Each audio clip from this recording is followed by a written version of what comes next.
Welcome to the immediate reaction show for UFC Vegas 85. As you guys know, the fights are actually just about to kick off, and I'll be posting immediate recaps to every single fight as they finish. So you'll see a bunch of clips put together here, giving my immediate reaction for all 13 fights, I believe, that we got coming up for this card. Obviously, middleweights, Roman Dolidze and Nasruddin Imavov in the main event. But stay tuned and watch all my immediate reactions, as well as all the props that actually ended up hitting, the juiciest props that ended up hitting for each of these fights as well. Strap in and let's quickly recap UFC Vegas 85. Let's get right to it. Jamal Pogue shows off his veteran experience as he pulls off the decision victory over Thomas Peterson. He got a 30-27 and two 29-28s. I thought 29-28 is probably correct. I thought Peterson did enough to win the third round. He was a little bit more assertive with his forward pressure and the damage that he was seeking out, but I thought Pogues did enough damage in the first two rounds, even with that late top control that Peterson had in the first round of that matchup. It goes to show once again that Pogues, the veteran, you got to put some weight on that, especially when you're looking to predict and analyze fights. Peterson looked great on the regional scene, but he was only going to face tougher competition as he started to get into the UFC, and that's what was on display this time around. Just for reference, Pogues was headlining an LFA card where Peterson was only having his second professional MMA fight, which goes to show again, experience does matter to a certain extent. But great takedown defense from Pogues in the second and third rounds to go out there and batter Peterson over those 15 minutes to win by decision. Let's quickly take a look at the odds that cashed here. We had Pogues plus 140 as the underdog coming through by decision at plus 250, and then over 2.5 at minus 120. Not a bad line there, but good win for Jamal Pogues to get his hand raised once again by decision. Solid fight between two guys that are still very young in their MMA careers, but it's Markel Maderos who ends up coming out on top with his hand raised by decision, 29-28 on all scorecards over Landon Quinones. Now, it was pretty apparent with what the commentators were saying too, that whenever Quinones landed, it seemed like he landed with a little bit more intent. However, to me, it was Maderos with the cage control, forward movement, and output advantage in that fight. I haven't seen the official numbers as of yet, but to me, it looked like he was the one that was busier. That probably took precedent. He had some good calf kicks that seemed to hurt Quinones a couple times, and it seemed to me that Quinones was starting to suck wind about halfway through that second round, but he managed to hit another gear in that third round and landed some good shots in a couple of those skirmishes that they had. But great work from Maderos. He needs to tighten up the striking defense a tad bit more. We saw him get, a little bit shook in that first round after getting hit with the clean shot early in that fight, but he managed to shake it off, get back on the horse and stick to his game plan. I hope we can see him complete more takedowns moving forward, considering how much of the time he was spending up against the cage and looking for takedowns, but this kid looks special. Only turned pro in 2021, so we need to keep our eyes out for that. But I fully expect to see Maderos continue to improve. But this is a good way to start off his UFC career by picking up a decision victory over Landon Quinones. Let's take a look at the odds here. Maderos cashes as a minus 140 favorite by decision at plus 320. That line kind of surprising me, as I thought that he was likely to win by decision here. And then the over 2.5 coming in at minus 150. So solid work from Maderos there, again putting together a good enough body of work to get his hand raised by unanimous decision over Landon Quinones. Luana Carolina picks up a TKO victory over Yulia Stoliarenko with seconds left in the fight. We saw Stoliarenko very much struggle to get this fight to the ground through the first three rounds, and Carolina was showing good takedown defense and even better submission defense, especially when she was getting caught in some of these armbar and triangle attempts from Stoliarenko. But Carolina was dishing out damage no matter where the fight was taking place, whether it was up against the cage with Stoliarenko trying to get that takedown or get some sort of trip going, or if Carolina was at distance where she was able to use her long-range weapons, her head kicks, and really stifle the approach of Stoliarenko. So shout out to Luana Carolina. Very solid victory for her there. Now let's take a quick look at the props that ended up hitting for this matchup, as there were some juicy ones. Whenever there's a round 3 finish, there's going to be some juicy props. So first and foremost, Carolina comes through as the underdog at plus 125. We got via knockout at plus 750. In round 3 at plus 2300. Put those two together, TKO in round 3 plus 3100. This is also one of those weird cases where the over 2.5 hits at minus 106, but also the fight doesn't go to decision at minus 140. Shout out to you if you're able to get that extra 2.5 minutes and go with the fight doesn't go to decision. I personally went with the under 2.5, so I'm very much pissed off at myself over here for not taking the little bit of extra juice to get those 2.5 minutes. But solid showing from Carolina. Need to be reminded that she did miss weight by 4 or 3 pounds initially, and then Stoliarenko forced her to cut at least 1 more pound if she was going to accept the fight, and she probably should have forced her to cut even more weight, especially considering that may have had an issue or a factor in the fact that Stoliarenko was unable to get the takedown here. But regardless, great win for Carolina to get her hand raised here by TKO. That is now 2 straight for the Brazilian fighter. Oh yeah, I also wanted to add that cornerman from Luana Carolina. Good God, asking for a performance of the night bonus after knowing that you missed weight. Not a good look whatsoever, but sometimes these guys are just so far from reality in terms of what is actually going down. They're caught up in the moment of their fighter getting a last minute finish there, but still, you got to know that you're not getting any performance, especially with most of your purse already being sent over to Stoliarenko due to your weight miss. Not a good look. Smooth performance there for Jung Young Lee, the Korean Tiger, who goes out there and gets the unanimous decision victory over Blake Builder, 30-27 all around. He showcased tremendous takedown defense, but also the ability to damage while in those defensive positions, but also when he's out in range, he's very dangerous with his long-range shots and his sniping-like weapons. I think this kid has a lot of potential still, and I think with an 8th straight victory now, that confidence is going to continue to rise.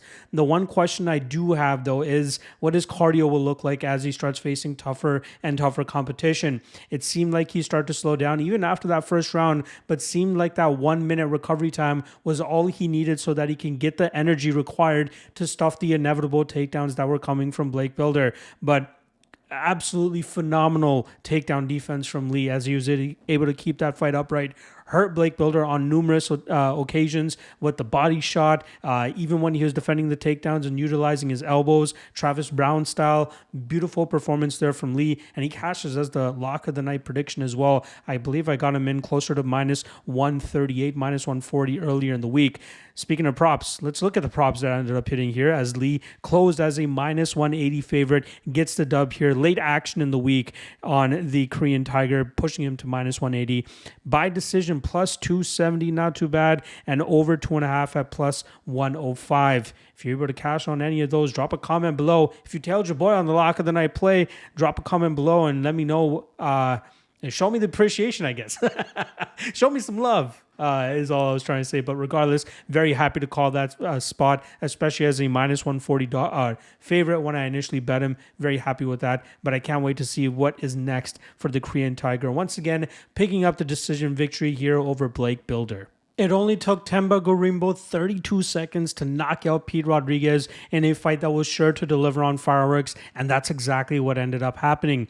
A lot of people expected if it were to end so quickly, it would probably be Pete dead game Rodriguez landing that pivotal blow to get the finish, but it was Gorimbo that was able to take advantage of the recklessness and wildness of the striking game of Rodriguez. Even in his own wildness and recklessness, he was able to catch the victory and just showcasing how the MMA game can really be a game of inches. But these guys definitely came down to bang, and that's what ended up happening, and Gorimbo was able to get his hand raised. The guy was thanking everybody all over the cage, from the referees to the commentators to everybody that was surrounding him. The guy's so grateful for everything that he's been given here, from The Rock obviously putting him on back after his last victory, buying him a house, and to him trying to give back to the world. It's a great story, but I just don't know how far he's going to be able to take it in regards to being successful in the UFC. I think he has so many holes that better fighters are going to be able to take advantage of. And, he's talking about being a champion in 2024. I think that's too big of a jump for him, going from fighting guys like Takashi Sato and Pete Rodriguez to expecting to be fighting for a top 10, top 5 ranking. Not going to happen in my opinion, but he still ends up getting his hand raised. Big win for him. again, Pete Rodriguez, not the toughest of opponents, but still somebody that you have to worry about possibly getting knocked out by early in fights.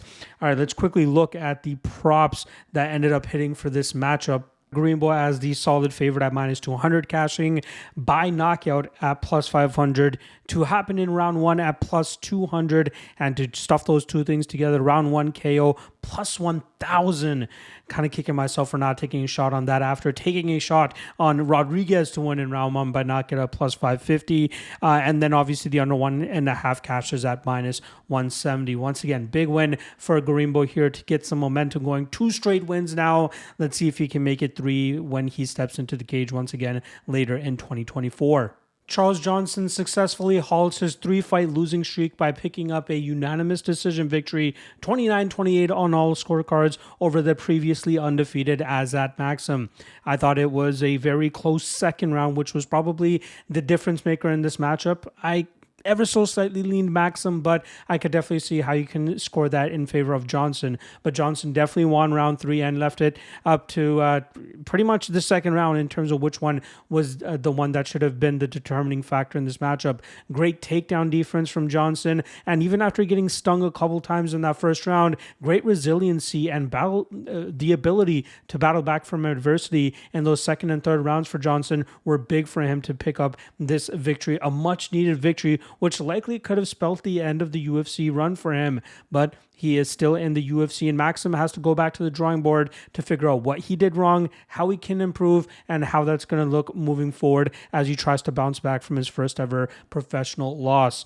Let's take a look here at the odds that cashed here. Obviously, Johnson, the plus 215 underdog, comes through here, cashing even by decision at plus 340, and then over 2.5, the chalkiest of them all, minus 300. Neither guy usually very big on finishing opponents, especially at this level, hence why we saw the line at minus 300 the way that it is.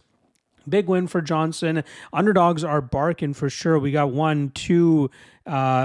dogs so far through the first 6 fights that have cashed. Let's see how this trend continues to the rest of the card. Meatball Molly McCann gets the first round submission via armbar over Diana Belbita, now going 2-0 over Belbita. Again, no idea why this rematch took place, but we saw some new wrinkles in McCann, and not to mention a totally new personality. First, let's quickly talk about the fight where they're both throwing bombs to begin the fight. We saw McCann really just crash the pocket and throwing big shots, hoping to knock out Belbita. But Belbita was throwing in return, hit some big shots of her own.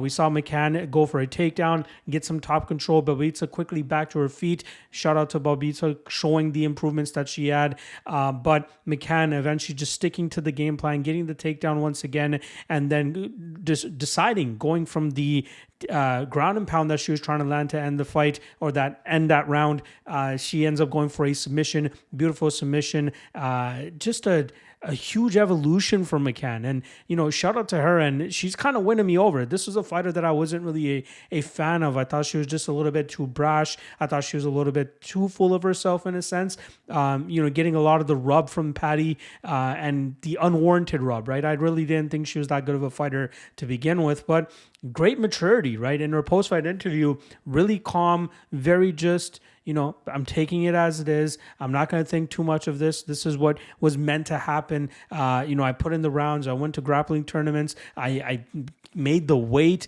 That was a big thing for her in terms of going down to 115 pounds, a weight class she should have been at this entire time.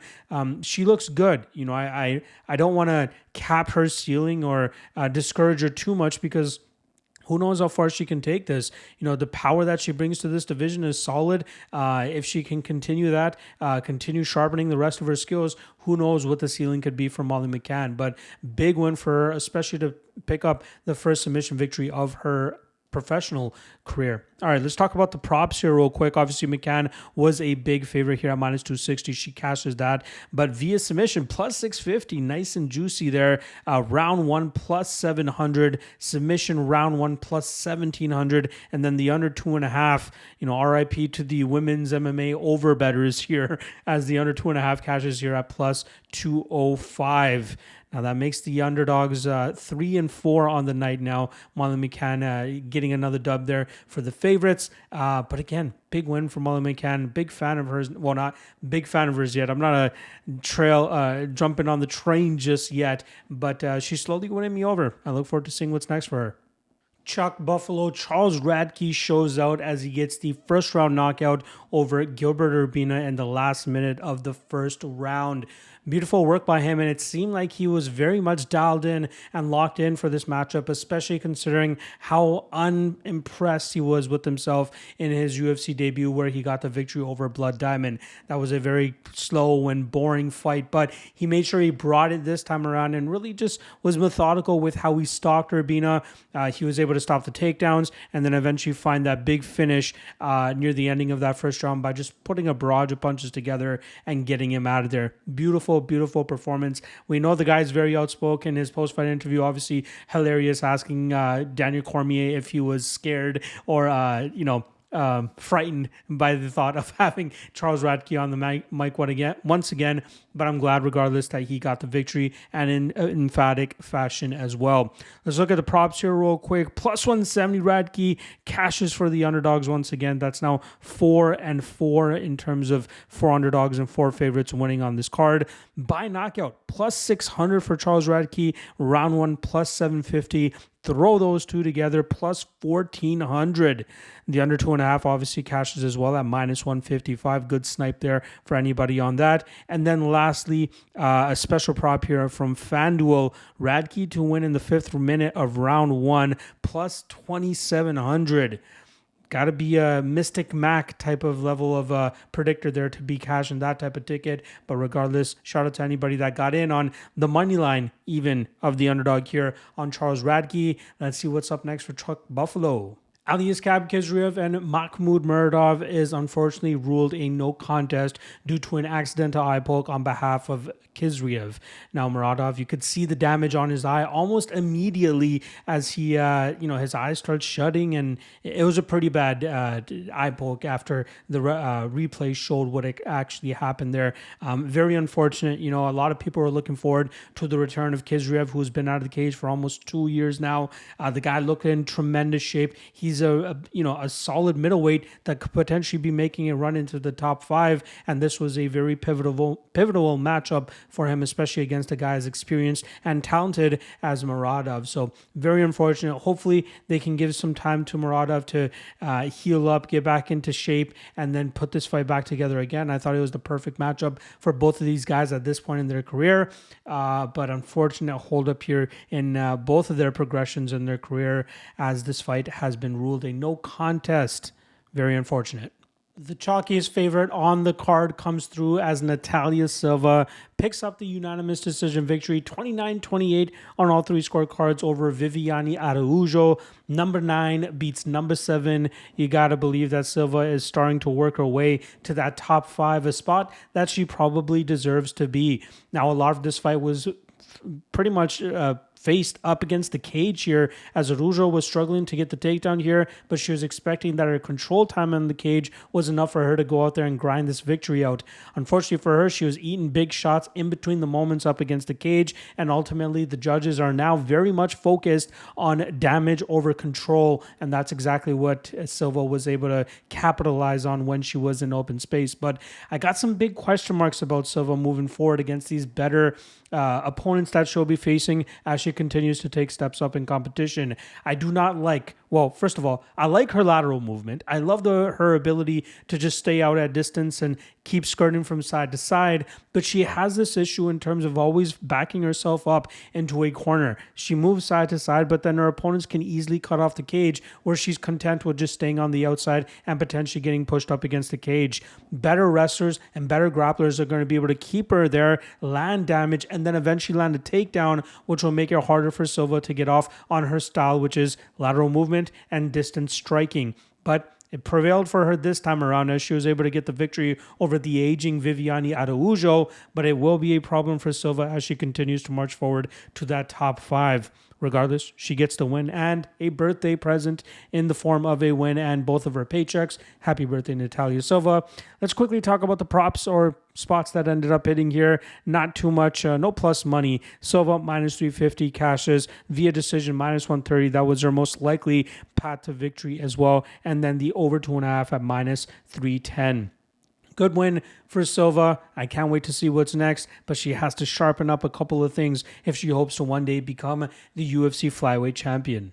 Just over halfway through the first round, Randy Rude Boy Brown lands the pivotal shot to end the fight against Muslim Salikov as he gets his hand raised by knockout. Now, if you guys remember, this was a matchup that was scheduled to take place a couple months back, but one of them, I believe, caught pneumonia and was forced out of the fight, I believe, even on the day of the fight. But I was glad that they were able to put it back together, and Randy Brown was able to showcase why he was such a big favorite in that matchup. I believe on the first matchup, they were actually minus 280 the odds for Randy Brown, and I believe this time around, they closed closer to minus 230. Actually, I'm actually going to be correcting myself here. I saw them at minus 230 earlier this year. They closed at minus 2 this week, not this year. It's been a long night. Can you guys tell? But he actually closes as minus 275. So good win for him. He shouts out and calls out the top 15, top 10, believes he's deserving of that ranking. And I think he could be, depending on the matchup that they give him. And hopefully that's what they end up giving him next. All right, let's quickly look at the props that ended up hitting here. Randy Brown, money line minus 275. The chalk comes through via knockout plus 550, round 1 plus 600, round 1 by knockout plus 1500, and then one of these special FanDuel props, Randy Brown to win in the 4th minute of round 1 cashes at plus 1700. This was the type of performance Randy Brown needed after his last fight, so I'm glad that he was able to show up and show out. Let's see what they put forward for him next time out. Hopefully it's somebody with a ranking beside their name. It was an absolute brawl, but Renato Moicano gets his hand raised over Drew Dober via decision. Now, it was a close fight in certain parts until Moicano was able to secure the takedowns and get that top position, control time, threatened with a couple submissions, nothing super tight, but was still able to land good enough damage from that top position that the judges saw the fight in his favor. Things got a little sticky for him in the stand-up realm as Dober was able to land some big shots, but luckily a mistake from Dober in that 3rd round allowed Moicano to get that top position and grind out the rest of the fight. Beautiful performance from Moicano. The guy loves to get finishes, but he also likes to have entertaining fights, and that's exactly what he ended up having this time around. Still got his hand raised, manages to build off that victory over Brad Riddell from before his ACL injury. The guy's getting some momentum going right now in the lightweight division. Look out for what he's going to do. But just when you thought he's unable to top his previous post-fight speech when he had over Brad Riddell, the guy goes out there and does it once again with DC and doesn't even let DC really get much of a word in. He already knows where he wants to stay. It rolls off the tongue for him very easily here. The guy reminding people to subscribe to his YouTube channel as well. So shout out to the Money Moicano channel. I thought they would have announced him, or at least Bruce Buffer would have announced him as a Hanato Money Moicano, so hopefully that's something they can get changed for the next time around. But great win from Moicano. Very difficult fight, but still ends up getting the win, bruised and bloodied as he was. All right, let's look at some of the odds that hit here for this matchup. Moicano, heavy action coming in on him later in fight week. He was minus 140 closer to the beginning of the week and closes as a minus 190 favorite. On the decision line, plus 360. Again, a lot of people expected this fight to finish inside the distance. The over was even set at 1.5, which cashed at minus 110. But it's ultimately the fight going to decision and Moicano getting his hand raised by decision. Phenomenal fight. If it wasn't going to be a finish, it was more than likely going to be exactly what we saw that night or just now. Big win for Renato Moicano. Nasruddin Imavov gets his hand raised by majority decision over Roman Dolidze. Now, we had a 49-44, 48-46, and 47-47 scorecard, all due to the point taken away from Imavov. I believe it was in the 3rd round after he had head kicked Roman Dolidze, who had his hand down. And I can't wait to talk about that aspect of this fight a little bit more after just talking about Imov here. But, very pedestrian performance from both guys. Dolidze was happy to just cage clinch and not really work too hard for a takedown. It seemed like maybe he was still stung from the first round and really couldn't get his legs under him, and that's why it was difficult for him to really get much going or any offense going. It seemed like any time these guys were broken apart, they were swinging leather at each other until Dolidze decided to get the clinch going again. But anytime they were at distance, it was clear that Imov was the cleaner striker. He was landing the shot straight down the pipe that was getting the better of Roman Dolidze. Solid performance from Imov, but still a little bit discouraged, not impressed by his performance overall, given the fact that it seemed like he was accepting the cage clinch and the cage push. There were even some instances later on in the matchup where Dolidze seemed like he was clearly slowing down and Imov was hurting him, but was willingly engaging in the clinch with him, which ultimately allowed Dolidze to reverse him and push him up against the cage. Luckily for Imov, there wasn't much damage from the Dolidze side, which allowed Imov to get off on more damage and eventually get his hand raised. Now, what I want to touch on in regards to the point being taken away, there were a couple times in that fight where Dolidze was playing the game by touching the ground and not touching the ground, which made it difficult for Imov to figure out if he could kick him to the head or knee him to the head or anything like that. And that's the reason why it's so important that the new rule that's being passed by, I believe, Andy Foster, head of the California State Athletic Commission, who's looking to get that voted in, where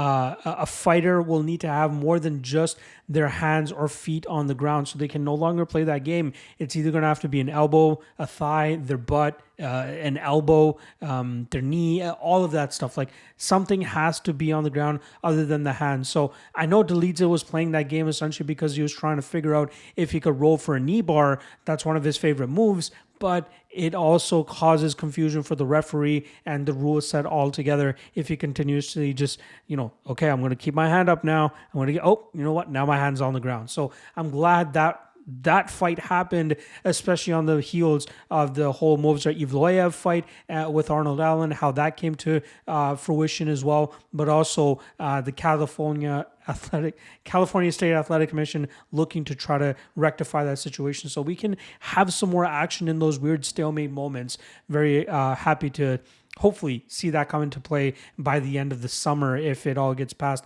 at the ABC meetings this summer. But all in all, Nasruddin Imov gets his hand raised, like I said, by majority decision. Let's look at some of the odds that hit here. Imov, straight up money line, -165, comes through by decision at +260. And then the over 2.5 comes in at -165. Over bettors, myself included, I had it as a small spot here. Not as an official play, but just as a, I want to have some action on the main event, and that was the spot that I looked in on. It was sweaty early, but luckily we were able to cash that, and it actually ended up going the full 25 minutes. All right, quickly putting a bow on the card here. Favorites went 8-4. There was a solid run of underdogs hitting on the prelims, but it seems like on the main card, outside of Charles Radkey, all the favorites went out there and did their thing. Now, my performer of the night, it was a tough one to go with, but I think the one that sticks out to me the most and kind of is winning me over as a fan is Molly McCann. It was a great performance from her in terms of throwing big shots and showcasing that she could actually have some good performances at 115 pounds. I get it. She was a big favorite over a fighter she's already defeated in the past, but it's not just her performance, the fact that she was able to get the finish and was clearly seeking the finish, but also her demeanor after the fact as well. So it seems like she knows, like, she started off her post-fight interview by apologizing to the UFC and the fans and to herself for letting the shine and all of the popularity get to her, and she seemed to have humbled herself, and now we see her, very humble and just not getting too overexcited and taking a replica belt and marching around the cage with it. It was very nice to see of Molly McCann to really just tone things down and show off in terms of her performance as well, which is why she was my performer of the night. there you guys go. UFC Vegas 85 just wrapped up. The UFC Road to UFC card is about to kick off at 11:30 p.m. Eastern. I'm hoping I can squeeze this out before that card actually kicks off. Appreciate all the love, appreciate all the support. Drop your comment below in terms of how you did on the card, as well as who you think the performer of the night is. And we are back in business on Monday for the UFC Vegas 86 full card breakdown, which I'm pretty much already done, but we'll still be dropping on Monday. Another middleweight headliner there between Jack Hermanson and Joe Pyfer. All right, see you guys on Monday. Peace.